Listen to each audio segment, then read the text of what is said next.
Hello friend, this is Jitendra Kumar. On this side, you are watching our channel Economics Study Point.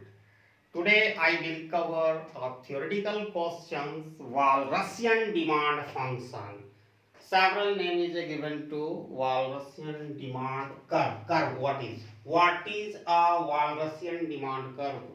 ठीक है, ये question पूछा गया है टर्म इन एग्जामिनेशन 2020 में for course code MEC 101 micro economics analysis.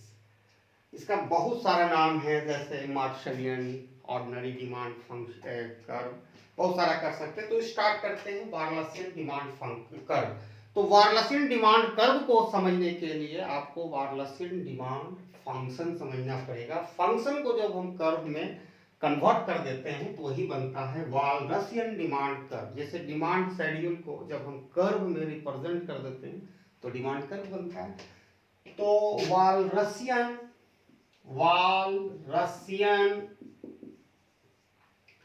Demand curve demand function से start करेंगे। तो आखिर एक्चुअल में ये होता क्या है? Actually Walrasian demand function is the function of price of X, price of Y and income of consumer. ठीक है, it is a Walrasian demand function for commodity x1। उसी तरह x2 को सिमिलरली हम डिनोट कर सकते हैं, which is the function of price of x, price of y and income of consumer. ठीक है, तो एक्चुअल में Walrasian demand function representing the tangency point, ठीक है, between budget line and the highest possible indifference curve। ठीक है, in other words it represent that point at which budget line and highest possible indifference curve intersect each other।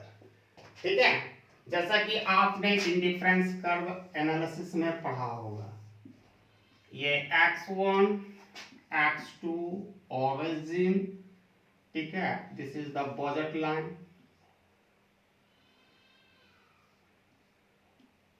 This is the budget line A0 B0।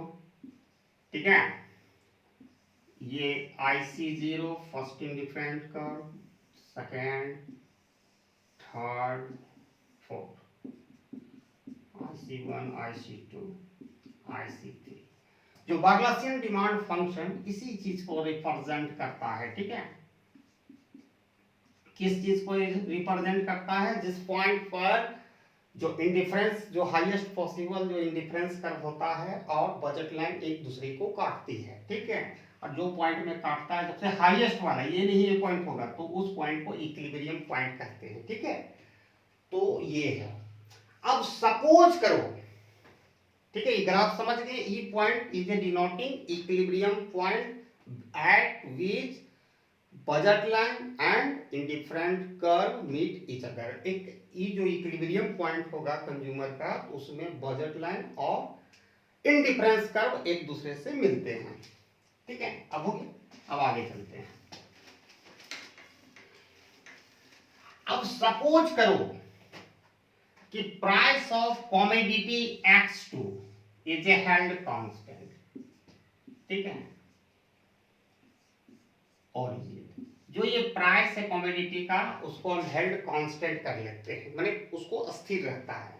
और suppose the price of commodity x1 fall, जब ये fall होगा, suppose that fall हो रहा है Px1 0 से, फिर हुआ Px2 x1 P, 4 बार फॉल हम देखा, इनिशियल से 3 बार दिखा रहे हैं, Px1 2 Px2 3, मतलब ये प्राइस को गिरते हुए क्रम में हम दिखा रहे हैं।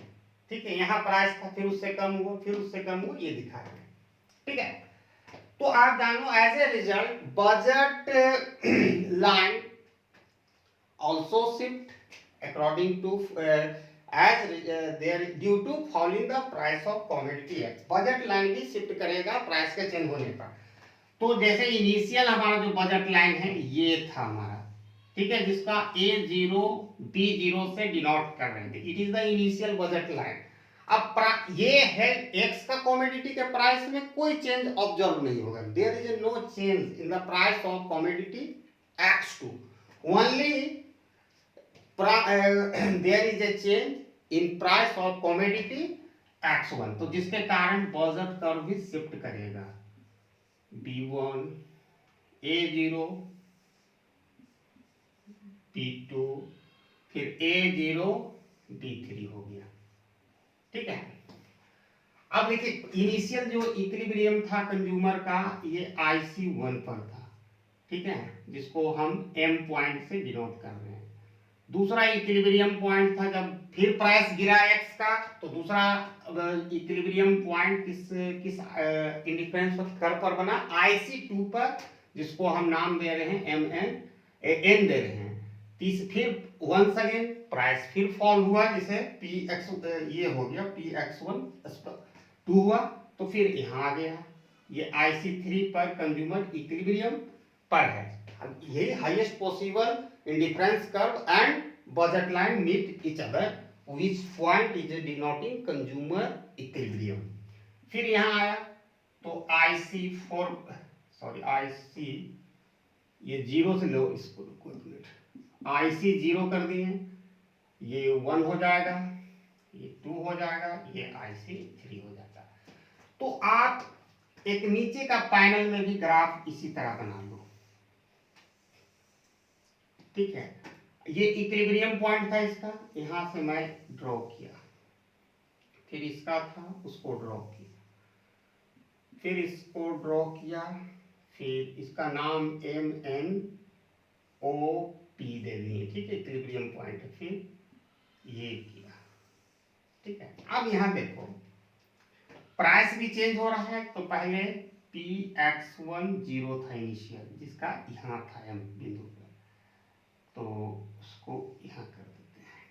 फिर px1 1 यहाँ चला जाएगा, px1 2 ये यहाँ चला जाएगा, px1 3 ये यहाँ चला जाएगा।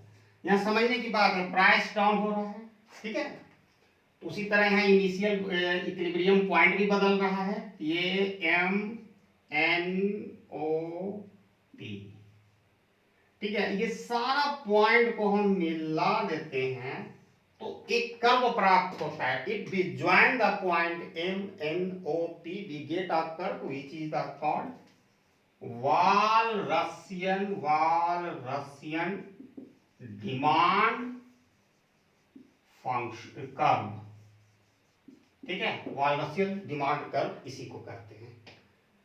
ठीक है, तो ये क्वेश्चन आता है छोटा, और इट्स प्रॉपर्टी अगर जानना होगा तो इसका वीडियो जो I made video on property of Walrasian demand curve, that video link is available at the description of this present video.